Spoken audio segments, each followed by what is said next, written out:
saltou a sorpresa. O filial da Real Sociedade acumulaba 5 xornadas en vencer. Só marcara 2 goles no último mes de competición.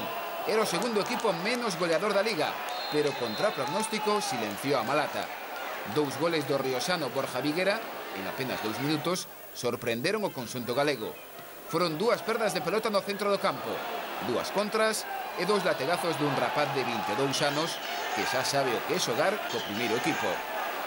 O primeiro tanto chega no minuto 30 e o segundo no 33. O Racing estaba incómodo, pero logrou reaccionar. Antes de chegar ao descanso, Zafra lanza unha falta e La Matina recolle o rexeitamento para marcar. Gol do francés, minuto 34. E os 2 minutos do segundo tempo, un saque de banda, Kamal peitea cara atrás e marca o cedeirense Juan Martínez. O Racing amosa a mellor actitude durante o segundo tempo. No entanto, o equipo galego é vítima da súa ansiedade e a Real Sociedade aproveita os desaxustes defensivos. Creou 4 ocasións de gol e marcou 4 tantos. O terceiro logra o Ross na metade da segunda parte.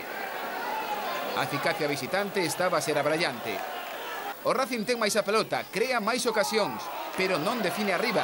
E o mellor exemplo, esta oportunidade de Zafra. O conxunto galego rozou o empate. A Real Sociedade tira de puntería, outra perda de pelota galega e outro gol vasco. O cuarto e obra de Gabilondo, cando faltaban 3 minutos para o final. O Racing cae na Malata e racha xeira de 4 xornadas en perder.